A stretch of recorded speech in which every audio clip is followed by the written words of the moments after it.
Third question तो last में ही करेंगे और हम स्टार्ट करेंगे answer number 6। Answer number 6। Answer number 6 में क्या बोल रहा है क्वेश्चन हमको, that an umbrella is made by stitching 10 triangular pieces of cloth of two different colors। Figure दे रखी है, each piece measuring 20 centimetre, 50 centimetre and 50 centimetre. Units हमारे लिए बहुत इंपॉर्टेंट है। How much cloth of each colour is required for the umbrella. Umbrella है, umbrella का जो डिज़ाइन है, नीचे तो एक पोल लगा होता है, पोल के ऊपर वो जो कपड़ा सा लगा होता है, उसमें आपको बोला कि अम्ब्रेला हमने बनाया बाय स्टिचिंग 10 ट्रायंगुलर पीसेस। हमने स्टिच करके बनाया है 10 ट्रायंगुलर पीसेस को। Okay,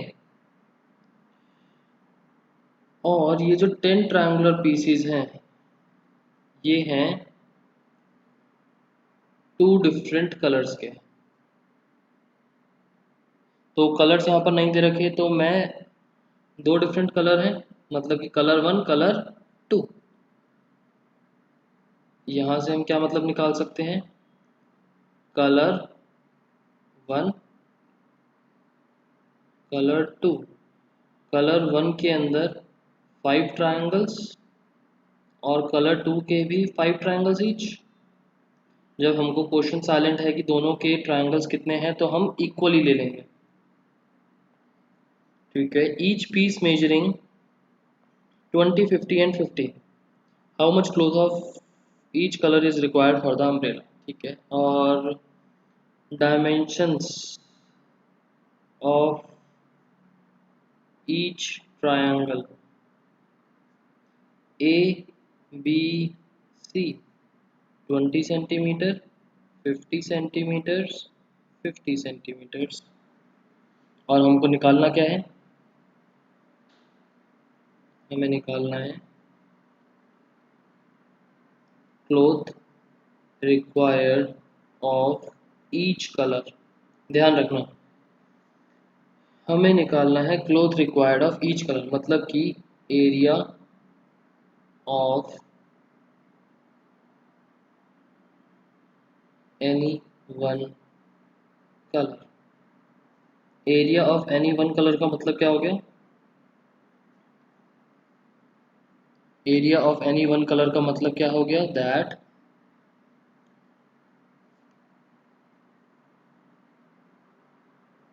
area of one triangle multiply by 5 या 10, मल्टीप्लाई बाय 5 और 10, मल्टीप्लाई बाय 5। और यूनिट लिखना मत भूलना, सेंटीमीटर स्क्वायर। देखो पूरा क्वेश्चन, बहुत सिंपल सा क्वेश्चन है, कर लोगे अपने आप। हमें एक अम्ब्रेला दिया है, उसमें 10 ट्रायंगल्स हैं, ये बता रखा है। दो डिफरेंट कलर्स देने का मतलब कि हर कलर के 5 ट्रायंगल्स हैं। उसके बाद हमको बोला कि उसके डायमेंशन दे रखे हैं हर ट्रायंगल के, सारे ट्रायंगल सेम है तो एक ही फॉर्मूला लग जाएगा। उसके बाद अगर आपसे पूछा जाता find the quantity of cloth required to make umbrella, तो हम इंटू 10 कर देते एरिया, बट हमसे पूछा cloth required for each colour. Each colour का मतलब कि हमको इंटू 5 करना है। पक्का क्लियर ये वाला क्वेश्चन हो जाएगा अपने आप।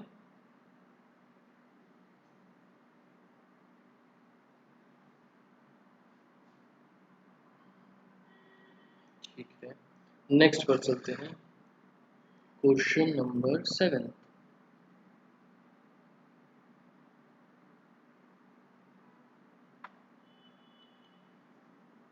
A kite is in the shape of a square. एक काइट है स्क्वायर की शेप में और उसका डायगोनल है 32। तो मतलब पहले तो, अच्छा काइट की वैसे फिगर भी बना रखी है, तो फिगर बनाते हैं सबसे पहले तो।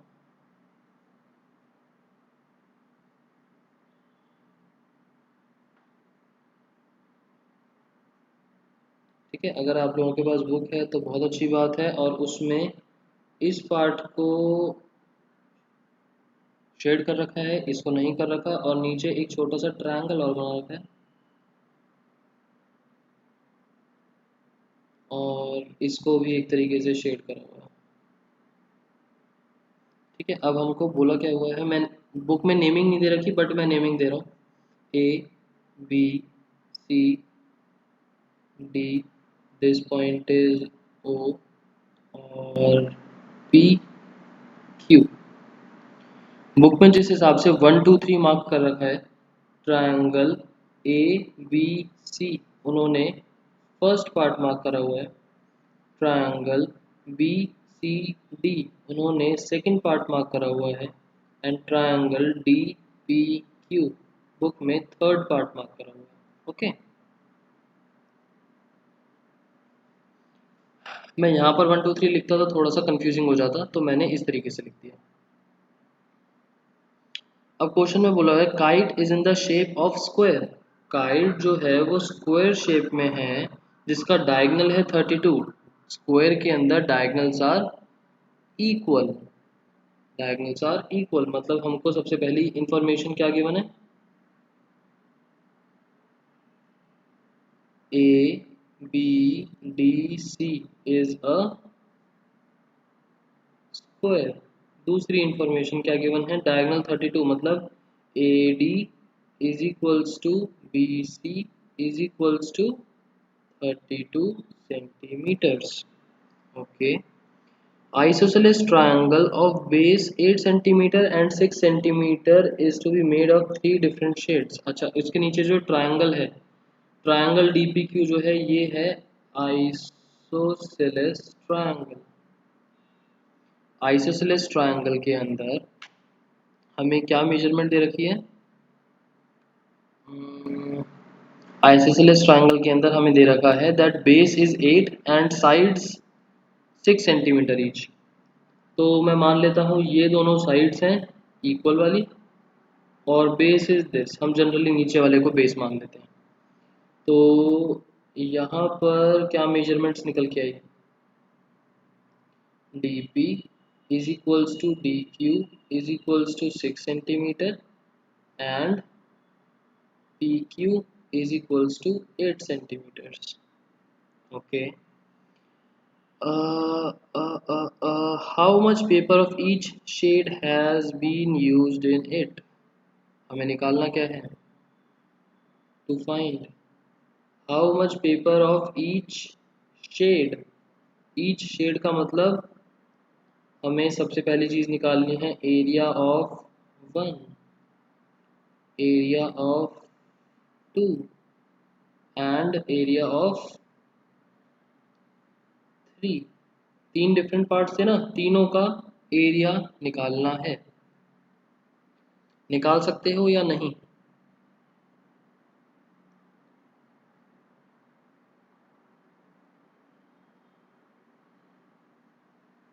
निकाल सकते हो। चलो, डी पी क्यू का तो मैं फिर भी मान सकता हूँ कि आप लोग निकाल लोगे, तीनों साइड्स गिवन है, 1 2 3 हेरॉन्स फॉर्मूला लग जाएगा, थर्ड पार्ट में हेरॉन्स फॉर्मूला लग जाएगा। फर्स्ट और सेकंड, पहली बात सेम आएंगे, सेम एरियाज,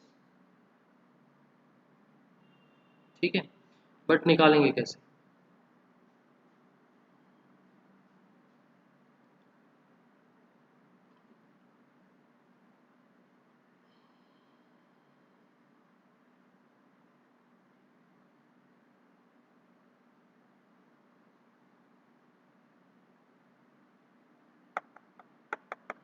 निकालेंगे कैसे, स्क्वायर में all sides equal, but so Diksha आपको साइड्स तो गिवन ही नहीं है, डायगोनल की लेंथ गिवन है, साइड की लेंथ गिवन नहीं है।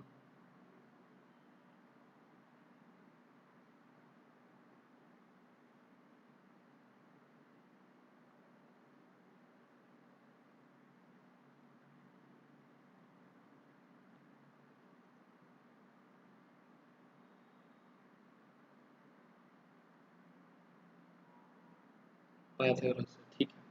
सो दो तरीके हैं, दोनों बता रहा हूँ। पहले तरीके में इसको और इसको x ले लेंगे, ये भी x बन जाएगा, ये भी x बन जाएगा। ठीक है, दो तरीके हैं, दोनों करके दिखा रहा हूँ।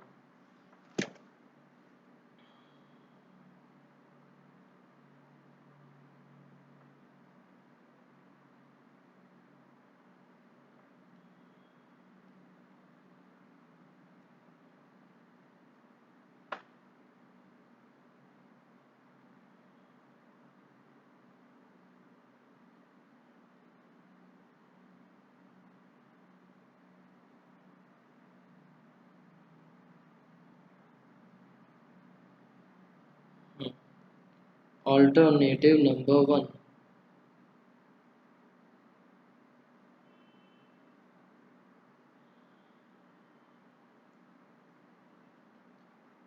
मैंने लेट कर ली side of square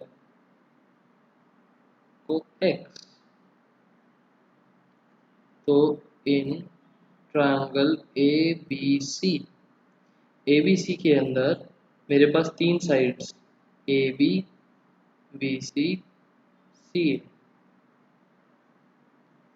A B कितना बना, ए बी एक्स ले लिया, बी सी एक्स ले लिया क्योंकि साइड थी, सी ए डायगोनल 32 गिवन थी। ओके, सो यहाँ से मैं अगर मैं पाइथागोरस थ्योरम लगाता हूँ तो पाइथागोरस थ्योरम के अकॉर्डिंग पाइथागोरस थ्योरम के अकॉर्डिंगली क्या बनेगा, A B square plus B C square is equals to C A square, X square plus X square is equals to 32 का square, 2x square is equals to 32 का square.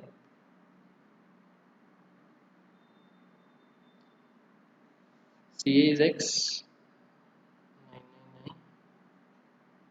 B C is 32।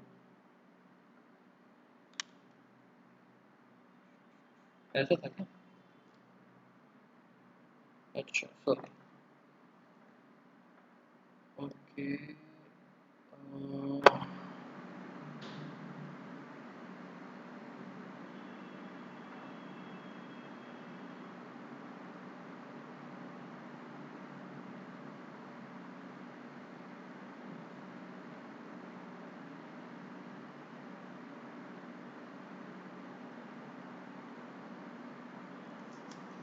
चलो थोड़ी सी cutting होगी, कोई बात नहीं। ए B और इस, या समझ जाना, चलो मैं ऐसी फिगर बना रहा हूँ, थोड़ी सी नेमिंग चेंज कर देते हैं यहाँ पे। ए बी सी और डी, ठीक है, ऐसा मान लेना, कटिंग नहीं होगी फालतू में। ठीक है, पीछे से थोड़ी सी फिगर अलग बन गई, बट इस तरीके से कर रहे हैं हम काम। ठीक है, so this is 32, this is x x x, और इस तरीके से एक्स स्क्वायर मतलब साइड ऑफ स्क्वायर कितनी आ गई, 32 का स्क्वायर 32 इंटू 32 अपॉन 2, 2 से कट करा 16, 32 को लिख सकते हैं 16 इंटू 2, मतलब ये x की वैल्यू अगर आप देखोगे तो आपको मिलेगा 16√2 centimetres. Side of the square कितनी आ गई, 16√2, therefore area of triangle A B C side का स्क्वायर। ठीक है, ऑल्टरनेटिव नंबर 2 पर अगर हम जाते हैं तो मैं पीछे जैसी ही फिगर बना देता हूँ आपकी बेटर अंडरस्टैंडिंग के लिए। पीछे फिगर हमारे पास चल रही थी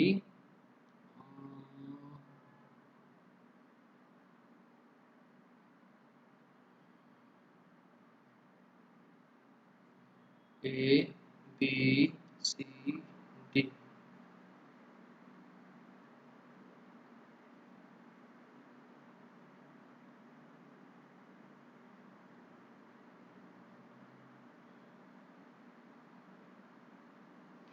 स्क्वायर के अंदर जो डायगोनल्स होती हैं, as A B C D is a square,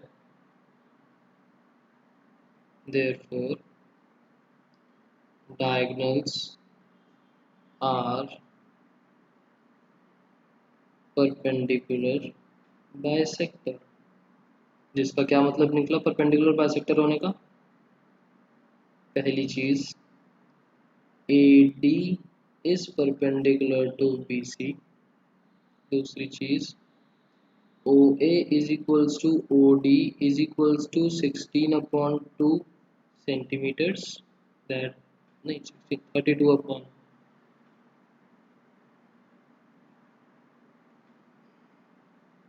O B is equals to O C, और इन दोनों को हम किसके इक्वल रख सकते हैं? 32/2, दैट इज 16 सेंटीमीटर्स।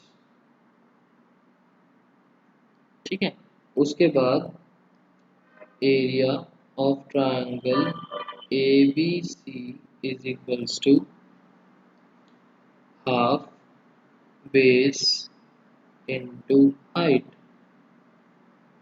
कितना बन जाएगा? हाफ बेस यहाँ पर बी सी मतलब 32 इंटू हाइट इज 16। क्लियर? और जो हमारा ओरिजिनल क्वेश्चन है, ओरिजिनल क्वेश्चन के बारे में अगर बात करी जाए, area of first is equals to area of second. आप किसी भी मेथड से निकालो, any of one alternative, and area of third, Heron's formula.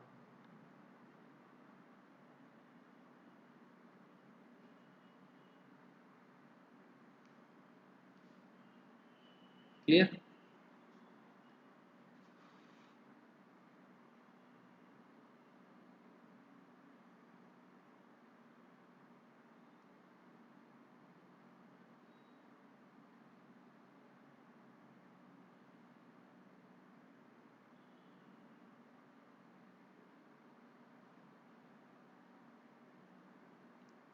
एक छोटी सी बात थी, आपने ध्यान नहीं दिया, यहाँ पर जो मैंने लिखा साइड स्क्वायर, क्या ये ठीक था?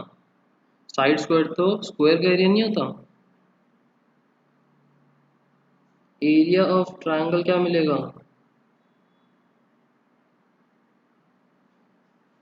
हाफ ए बी, मतलब कि half of x square. Base भी यही है, हाइट भी यही है। इस राइट एंगल ट्रायंगल में, in right triangle base perpendicular दोनों के दोनों एक्स ही हैं। Is question clear?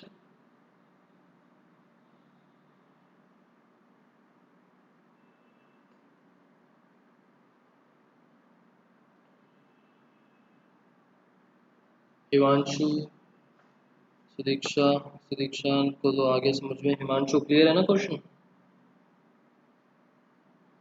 अच्छा, प्रैक्टिस करके देखना, इनकेस लगता है कि समझ नहीं आया, सॉल्व नहीं हुआ, तो हम नेक्स्ट क्लास में देख लेंगे। Now answer number fourth, answer number fourth and answer number ninth दोनों सेम ही लॉजिक पर बेस्ड हैं, और थोड़े से लेंदी भी हैं, थोड़े से इंपॉर्टेंट भी हैं। आंसर नंबर फोर्थ में क्वेश्चन में क्या बोला हुआ है? एक ट्रायंगल है, एक पैरेललोग्राम है, on same base and have same area.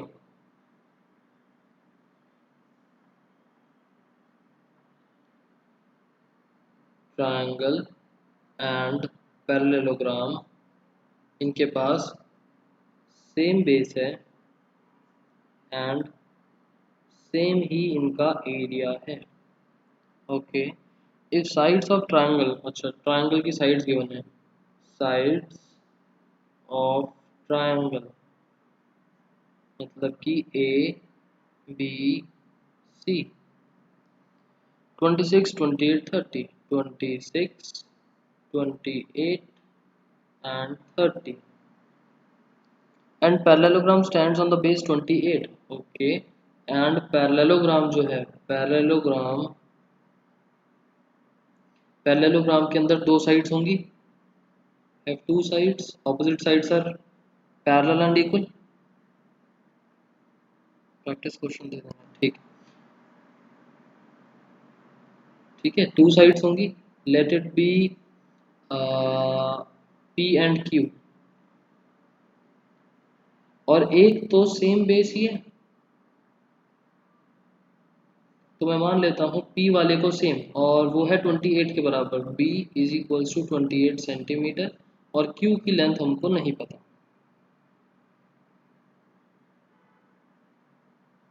आगे क्या बोला हुआ है, find the height of parallelogram, हमें फाइंड क्या करना है,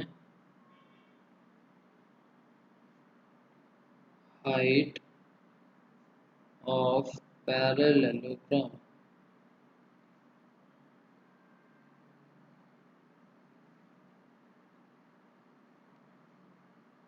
इसकी फिगर देखते हैं।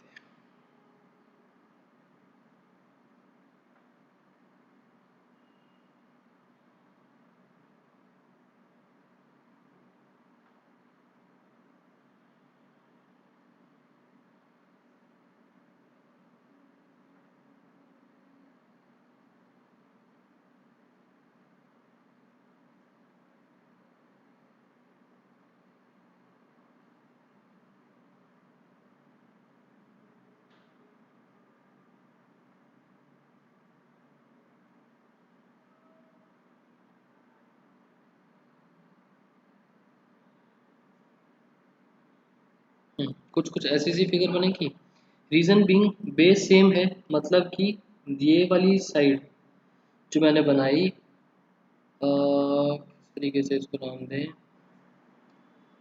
D E F Q and R, ठीक है। सो जो ई एफ है, ई एफ यहाँ पर हमारे पास क्या चल रहा है, बेस, जो कि दोनों का सेम है, तो मैं इसको बोल सकता हूँ बी भी बोल सकता हूँ और पी भी बोल सकता हूँ। जो मैंने डी ई बनाया वो 26 और डी एफ 30, मतलब कि इन दोनों में से एक ए है एक सी है, तो ये पूरी की पूरी साइड कितनी हो गई, इसको मैंने ए मान लिया, और ये पूरी की पूरी साइड सी हो जाएगी उस हिसाब से। एंड जो ये क्यू ई है, क्यू ई, ये तो P हो गया, पैरेललोग्राम में एक साइड ये हो गई, दूसरी साइड ये वाली कौन सी हो जाएगी, Q, ये भी Q एंड ये भी Q। हमें निकालनी है height, height of parallelogram H, हमें निकालनी है H। क्वेश्चन, फिगर, सब कुछ क्लियर है या नहीं, करना कैसे है वो बात की डिस्कशन है, बट पहले ये बताओ क्वेश्चन क्लियर है या नहीं, नॉट क्लियर, बताओ क्या चीज़ समझ में नहीं आई।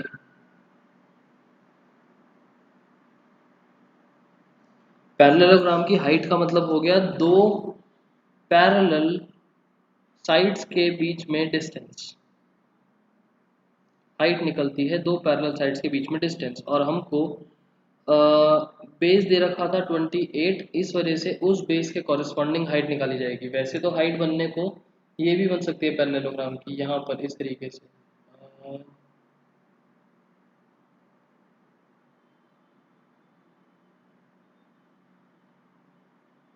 यहाँ पर भी बन सकती है हाइट, ये वाली चीज़, ये दो दो पैरेलल साइड्स हैं, इन दोनों के बीच का डिस्टेंस, बट हमको निकालना है बेस के ऊपर बनने वाली हाइट। इसके अलावा क्या चीज़ क्लियर नहीं है, हिमांशु बताओ, सुदीक्षा आपको,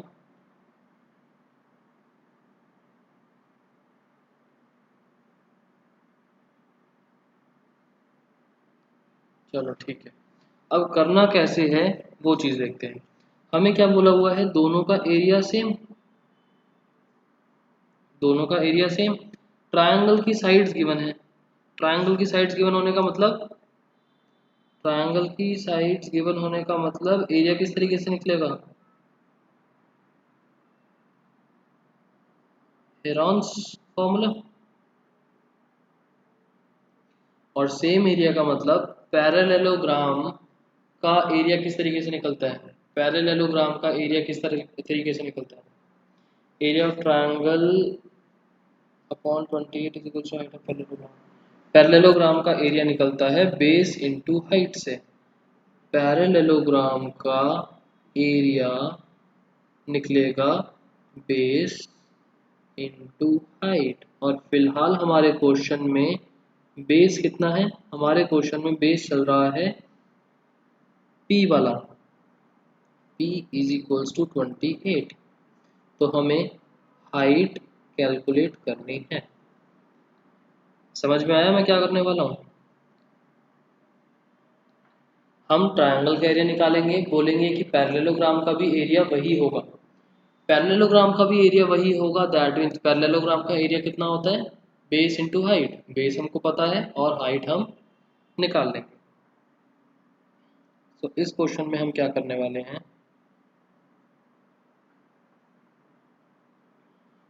हमें A पता है, B पता है, C पता है।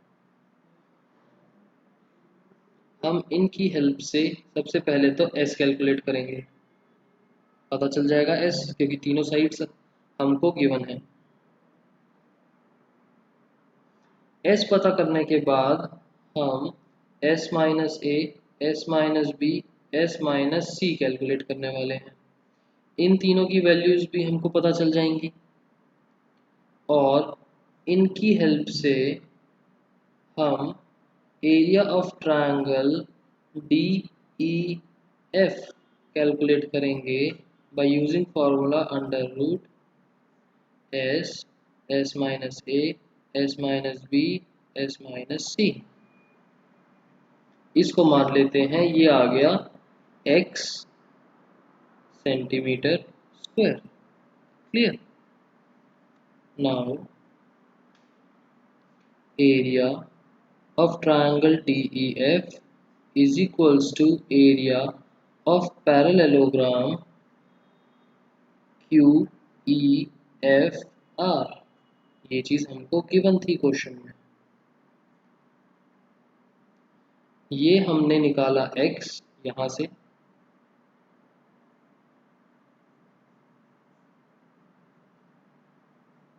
इज इक्वल्स टू, ये होता है बेस इनटू हाइट। x जिसकी वैल्यू हमको पता है इज इक्वल्स टू बेस 28 है, हाइट हमने h ले रखी है। तो क्या इस h की वैल्यू निकाल सकते हो, therefore h is equals to 28 upon x centimetres. ये बन जाएगा आंसर। कर लोगे अपने आप,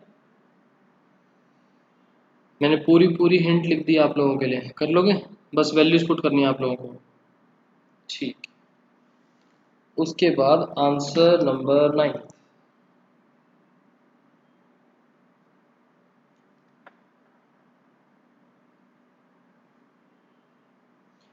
फील्ड, एक फील्ड है हमारे पास, किस शेप में है, ट्रेपीजियम। ट्रेपीजियम की जल्दी से मेरे को स्पेशलिटी बताओ, ट्रेपीजियम देने का क्या मतलब है, क्या प्रॉपर्टी होती है ट्रेपीजियम की। तब तक मैं आगे का क्वेश्चन पढ़ रहा हूँ। x/28, क्या लिख दिया मैंने, अच्छा सॉरी, ये हो जाएगा h is equals to x upon 28 centimetre, sorry गलती से, ये हो जाएगा हमारा आंसर। हमारे पास एक फील्ड है ट्रेपीजियम शेप में, ट्रेपीजियम की जल्दी से प्रॉपर्टीज बताओ।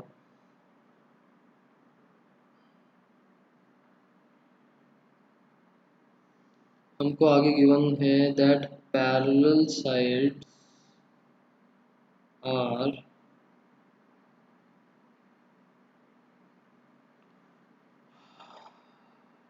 25 meters and 10 meters.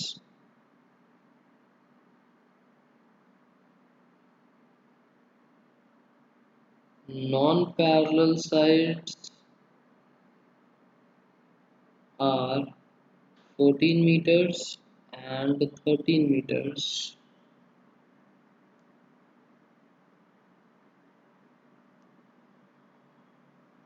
हमें फाइंड करना है एरिया ऑफ फील्ड। ट्रेपीजियम ये तो पता ही होगा कि एक क्वाड्रिलेटरल होता है, और हमें एरिया निकालना है फील्ड मतलब कि क्वाड्रिलेटरल का। इसका मतलब क्या बनेगा कि हमें उस क्वाड्रिलेटरल को कन्वर्ट करना पड़ेगा इनटू ट्रायंगल्स। ये तो छोटी सी बात थी जो आपको समझनी होगी। क्वाड्रिलेटरल का डायरेक्ट एरिया तो इस चैप्टर में निकलेगा नहीं। ठीक है, आपने ट्रेपीजियम की एक प्रॉपर्टी बताई that one pair of opposite sides are parallel. ठीक है, trapezium trapezium is a quadrilateral which has one pair of opposite side is parallel। बस इतनी सी बात कि पैरेलल है। इक्वल है या नहीं पता नहीं, बाकी दोनों साइड्स पैरेलल हैं पता नहीं, इक्वल हैं पता नहीं।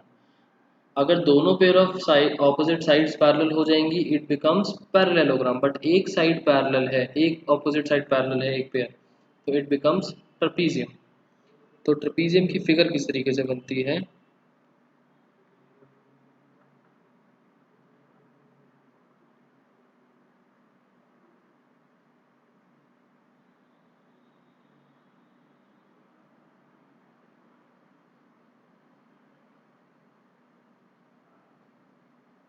ए बी सी डी।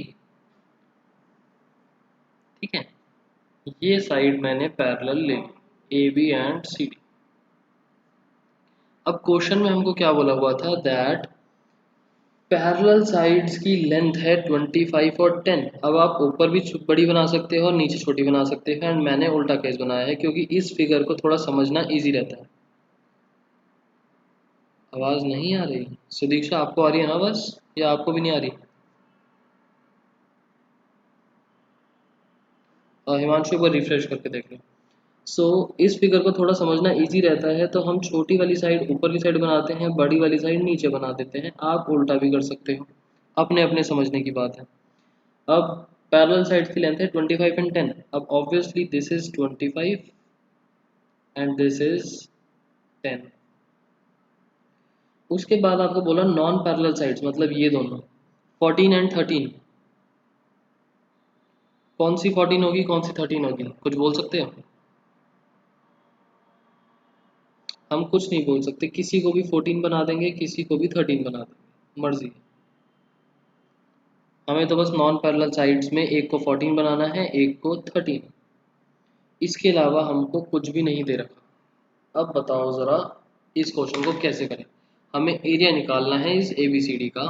पीछे भी आपने एक ऐसा क्वेश्चन करा था, बट उसमें आपको एक डायगोनल की लेंथ गिवन थी, और एक क्वेश्चन था जिसमें डायगोनल गिवन नहीं था, बट उसमें एक एंगल 90 डिग्री गिवन था, तो हमने पाइथागोरस थ्योरम अप्लाई करके डायगोनल निकाल ली थी। इस क्वेश्चन में तो 90 डिग्री भी नहीं है, डायगोनल भी गिवन नहीं है। अगर मैंने डायगोनल बना भी दिया, दो ट्रायंगल में कन्वर्ट कर भी दिया, तो भी मैं हेरॉन्स फार्मूला अप्लाई नहीं कर पाऊँ। तो एनी आइडियाज़ या कोई और इन्फॉर्मेशन जो हमसे मिस हो गई, या कुछ और तरीका जो हम कर पाए?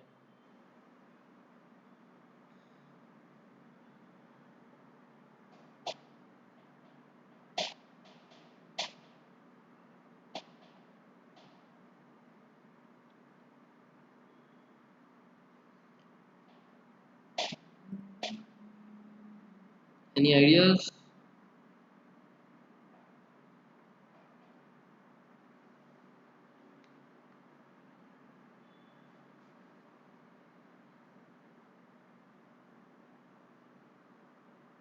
सुदीक्षा?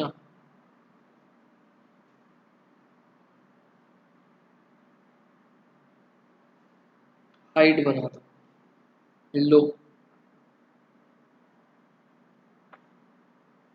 हाइट बना दी। अब राइट ट्रायंगल बन जाएगा, ठीक है।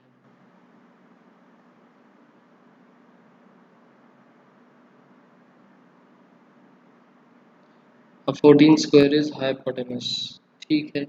ये हाइपोटेनस बन गया, ये हाइट बन गई जिसकी लेंथ मुझे पता नहीं, और इसको मान लेते हैं पी। मुझे ए पी भी नहीं पता, मुझे डी पी भी नहीं पता अब, और दोनों इक्वल भी नहीं है।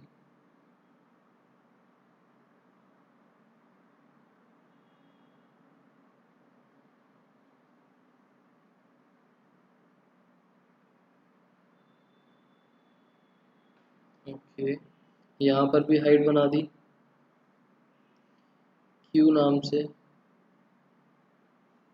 बट यहाँ पर भी मेरे को बी क्यू और क्यू सी नहीं पता। फिर पी इज 10, फिर P Q.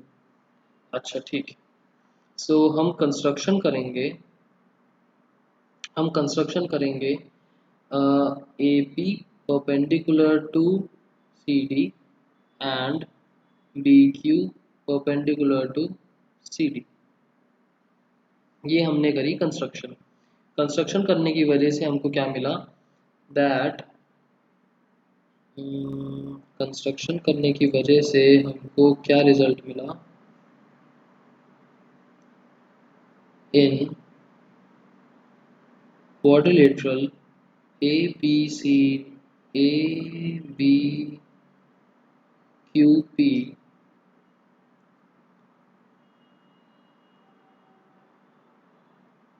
both pair of opposite sides are parallel, therefore A B Q P is a parallelogram। A B और पी क्यू तो गिवन ही था पैरेलल, और 90 डिग्री बनाने की वजह से एक ही लाइन पर 90 डिग्री बन रहा है, तो ये दोनों भी पैरेलल हो गए। आप इसका रीज़न क्या दे सकते हो, कॉरेस्पॉन्डिंग एंगल्स, कि ये दो लाइंस हैं एंड ये ट्रांसवर्सल है, कॉरेस्पॉन्डिंग एंगल जैसा बना रहा है, कॉरेस्पॉन्डिंग एंगल जैसा बना रहा है, तो हम converse of parallel lines property लगा के बोल सकते हैं that both the lines are parallel. And अगर एक क्वाड्रिलेटरल में both pair of opposite sides parallel आ जाती हैं, that means it is a parallelogram. आपको ये स्टेटमेंट देनी है। पैरेललोग्राम में पैरेललोग्राम बोलने के बाद आप बोल सकते हो, so their opposite sides are equal to AP is equals to BQ is equals to x ले लेते हैं, and AB is equals to PQ is equals to 10 centimeters। Clear. मैंने मैंने इसको तो ले लिया x और इसको ले लिया 10, ये 10 10 x x, तो ये और ये अभी भी हम खैर नहीं निकाल सकते, या निकाल सकते हैं।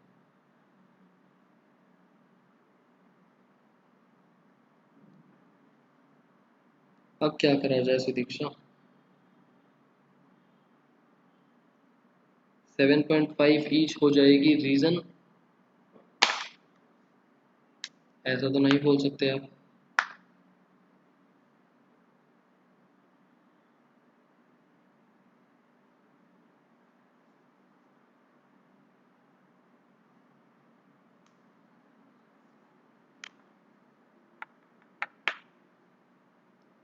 एनी फर्दर आइडियाज, ठीक है। सो हमने जितना भी अभी काम करा, ये सोच तो हमारी अच्छी थी, बट ज़रूरी नहीं कि हम जो सोचें वो सारा कुछ सही हो जाए। ट्राई अच्छा था, बट इस तरीके से नहीं। मैं आपको हिंट दे रहा हूँ, ट्राई करके देखना। सेम फिगर बनाई मैंने वापस।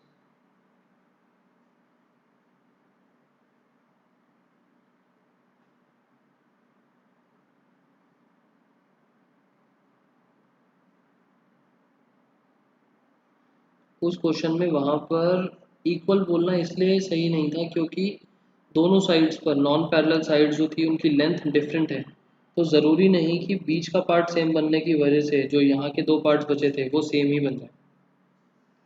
ठीक है, तो सेम मैंने बना दी figure. This is 10 metres, 25 metres, 14 metres and 13 metres.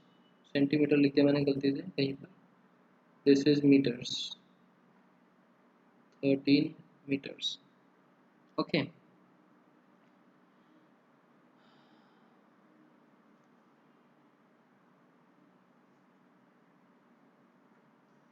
हम कंस्ट्रक्शन करेंगे। Draw A P parallel to B C such that it intersects CD at P। मतलब कि इसके पैरेलल हमने एक लाइन बना दी।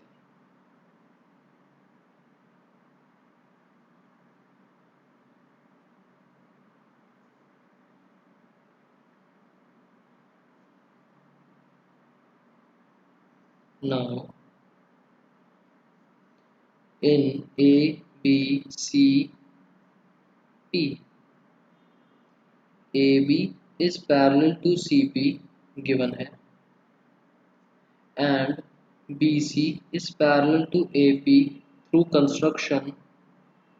और इन दोनों की वजह से हम पीछे हमने स्टेटमेंट लिखी थी, as both pair of opposite sides are parallel, therefore it is a parallelogram। And अगर ये पैरेललोग्राम है दैट मीन्स हमारे पास क्या रिजल्ट निकलता है, their opposite sides are also equal, which means BC is equals to AP is equals to 13 meters and AB is equals to CP is equals to 10 meters। therefore अगर मैं DP के बारे में बात करूं वो बन जाएगा CD minus CP, 25 minus 10, 15 metres. Figure में देखो, parallelogram opposite sides are equal, this is 13, opposite sides are equal, this is 10, ये पूरा 25, this is 10, तो this is 15। okay, now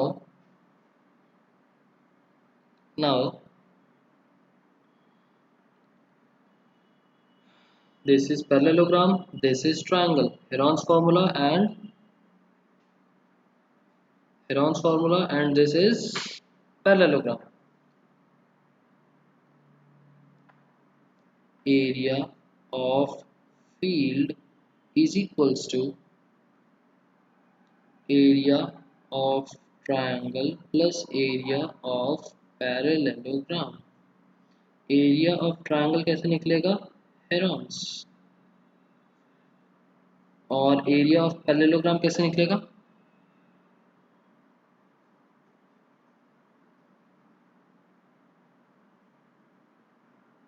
construct a diagonal and apply Heron's,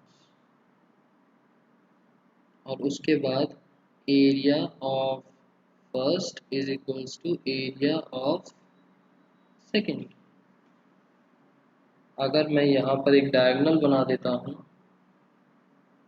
directly तो निकल नहीं सकता, base into height चाहिए, बट हाइट हमारे पास है नहीं इस क्वेश्चन में। तो ये रहा फर्स्ट और ये रहा सेकंड। और पैरेललोग्राम है, दैट मीन्स कि diagonal divides it into two equal areas. तो हम फर्स्ट का निकालें चाहे सेकंड का निकालें, बात रहेगी सेम। बट क्या यहाँ पर डायगोनल की लेंथ पता हो सकती है हमको?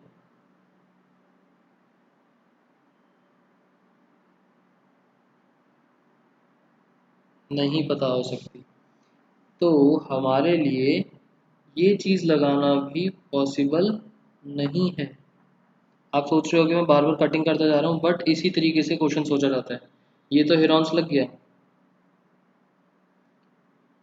एरिया ऑफ ट्रायंगल को एक और तरीके से लिख सकते हैं, half into base into height. यहाँ पर बेस को 15 मीटर्स डाल के फाइंड हाइट, और एरिया ऑफ पैरेललोग्राम का मतलब होता है बेस इंटू हाइट। यहाँ पर हम बेस की वैल्यू पुट कर देंगे 10 मीटर्स, और हाइट की वैल्यू हम पुट कर देंगे, यहाँ से हमने निकाली x और यहाँ से x।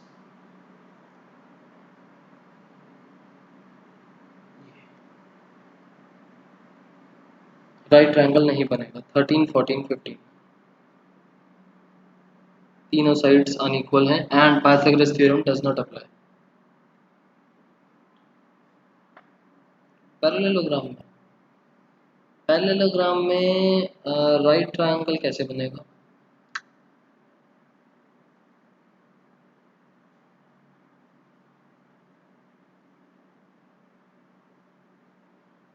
जब तक कोई चीज़ गिवन नहीं है हम मान नहीं सकते ना कि यहाँ पर 90 डिग्री एज्यूम कर, यहाँ किसी भी एंगल को 90 एज्यूम नहीं कर सकते। ठीक है, सो ध्यान रखना एक एक स्टेप कि हमने किस किस तरीके से इस क्वेश्चन को स्टार्ट करना है। पहले हम एरिया ऑफ ट्रायंगल निकालेंगे हेरॉन्स लगा के, उस एरिया को हम हाफ बेस इंटू हाइट के इक्वल रखेंगे, एंड फिलहाल बेस लेंगे ये वाला, इसके कॉरेस्पॉन्डिंग हम निकालेंगे हाइट, इसके कॉरेस्पॉन्डिंग हम निकालेंगे हाइट एक्स। यहाँ पर भी जो हाइट बनेगी that will be x, base into height. पक्का क्लियर क्वेश्चन?